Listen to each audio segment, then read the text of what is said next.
Anda telah mengunduh podcast yang dipaparkan oleh Pendeta Dr. Erastus Sabdono ini dari truth.id/voice. Selamat mendengarkan podcast ini. Shalom saudara sekalian, salam sejahtera. Kebenaran hari ini berjudul Kompetisi Kekekalan. Kalau kita sungguh-sungguh menghormati Tuhan dan kita sungguh-sungguh mengasihi Dia, kita pasti berusaha untuk hidup selalu tak bercacat dan tak bercela. Kita pasti berusaha untuk hidup selalu tak bercacat, tak bercela. Agar setiap saat kalau menghadap Bapa di surga, kita berkeadaan berkenan di hadapannya. Saudaraku. Jadi saudara, kalau kita sungguh-sungguh menghormati Allah mengasihi Dia, kita setiap saat selalu berjaga-jaga. Pasti kita akan selalu berjaga-jaga. Dan memang kematian dapat bisa terjadi setiap saat dalam hidup kita tanpa kita tahu. Kalaupun kita belum meninggal dunia, kita harus selalu ada di hadirat Allah setiap saat. Mestinya kita tidak sembarangan atau tidak semena-mena hidup, Tidak sembarangan dan tidak semena-mena hidup. Artinya, kita tidak sembarangan dengan segala sesuatu yang kita pikirkan, ucapkan, dan lakukan. Sering kita tidak berpikir dan tidak memperhitungkan bahwa kita sebenarnya ada di hadirat Allah. Kadang-kadang bahkan sering kita tidak menghayati bahwa kita sedang berjalan dengan Allah. Oleh sebab itu kita harus bertekad untuk benar-benar menjadi orang yang menghormati Allah. Jika kita serius dengan Allah, maka kita tunjukkan keseriusan tersebut saudara. Dengan melakukan usaha meninggalkan segala hal yang dapat mendukakan hati Allah maksudnya, saudara. Hal tersebut kita lakukan agar kita tidak berbuat sesuatu yang melukai hati atau menyakiti hati Allah. Hanya itu saudaraku. Dan agar kita tidak terikat dengan dunia ini. Bersama dengan komunitas pecinta suara kebenaran, kita bersedia menjadi orang-orang yang luar biasa di mata Allah. Walaupun di mata manusia kita sering dipersalahkan, kita dihakimi, saudara, baik oleh orang jauh maupun orang dekat. Walaupun dikata-katai hal-hal yang tidak kita lakukan, saudara, justru itu yang memicu kita untuk berusaha lebih berkenan di hadapan Allah, saudara. Itu yang memicu kita atau lebih mendorong kita untuk memiliki keadaan yang berkenan di hadapan Allah dengan sungguh-sungguh.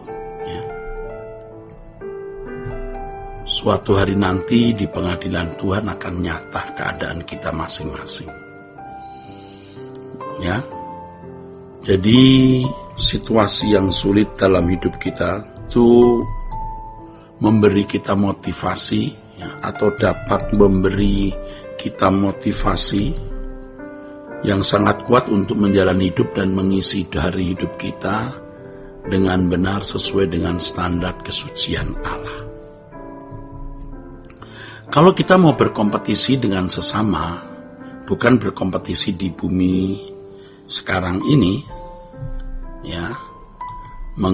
sekitar halal fana, seperti misalnya siapa yang paling kaya, paling terhormat, paling populer, paling berpenampilan menarik, berjabatan tinggi, bergelar banyak dan lain sebagainya.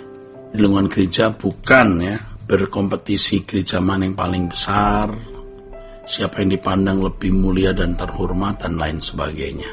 Kalau kita mau berkompetisi, kompetisi kita secara rahasia, secara diam-diam, yaitu siapa yang nanti di hadapan pengadilan Allah, di hadapan pengadilan Allah mendapatkan penilaian yang baik dari Allah, ya, dari Dia, Bapa kita. Motivasi ini lebih meneguhkan dan menguatkan hati kita supaya kita berjuang menjadi orang yang benar-benar berkenan di hadapan Allah, ya. Yang benar-benar berkenan di hadapan Allah, saudara. Hal ini juga didorong oleh kesadaran bahwa Allah yang maha mulia, Allah yang maha besar adalah pribadi yang layak menerima persembahan hidup kita sepenuhnya atau seutuhnya. Ini bukan berarti kita harus memberikan seluruh uang kita untuk gereja atau kepada gereja, atau mengirimkan uang kita kepada pendeta.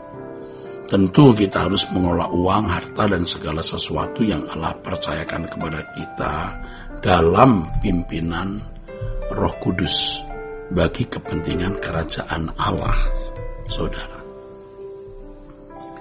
Tidak ada kepentingan dalam hidup ini selain menyenangkan hati Tuhan. Tidak ada hal yang lebih besar, tidak ada hal yang lebih penting dalam hidup ini selain, ya, menyukakan hati Allah Bapa, ya, selain berkenan, ya, berkenan di hadapan Allah Bapa kita dan Tuhan Yesus Kristus. Dan mestinya inilah yang harus menjadi satu-satunya agenda hidup kita. Tidak ada agenda hidup yang lain selain menyukakan hati Tuhan, ya. Tidak ada agenda lain, ya, selain ini, menyukakan hati Tuhan. Nah, untuk itu kita harus rela. Untuk ini kita harus rela melepaskan segala sesuatu untuk kesukaan. Untuk ini kita harus rela melepaskan segala sesuatu yang menyukakan hati kita sendiri atau menyukakan hati manusia kita. Nah, ini, saudaraku, inilah isi kompetisi yang sehat dan kudus, saudara. Tentu disertai hati tulus untuk mencari pujian bagi dan dari Allah, bukan dari manusia dan untuk manusia. Kita bukan takut kepada manusia atau mencari hormat dari manusia, tetapi kita takut akan Allah. Orang kaya dalam Matius 19 sukar masuk surga karena keterikatannya dengan kekayaan. Ia takut menjadi miskin dan kurang terhormat, ya.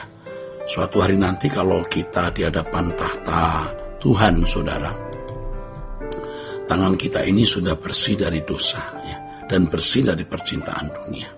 Ketika kita ada di hadapan tahta Kristus, sudah tidak ada lagi keterikatan dengan dunia, tidak ada yang kita sisakan untuk diri kita sendiri, tidak ada yang kita sisakan, artinya kita tidak terikat dengan dunia sama sekali. Dalam hal ini, barulah kita menjadi perawan suci, ya, menjadi seperti perawan suci, saudara, ya, di hadapan Allah, ya. Kehidupan seperti ini, saudara, adalah suatu keniscayaan, suatu kemungkinan bahwa kita memang bisa hidup tidak bercacat, tidak bercela, melepaskan diri dari ikatan dunia, ya. Dan sebenarnya yang mengerikan dan membahayakan dalam hidup ini bukan uang itu sendiri, tetapi cinta akan uang.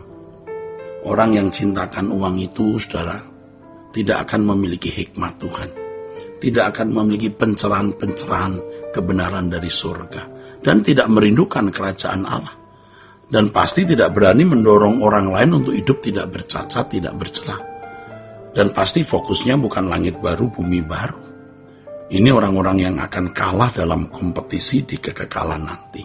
Kita jangan seperti orang-orang ini, saudara, ya. Tuhan memberkati saudara-saudara sekalian. Sola Gracia.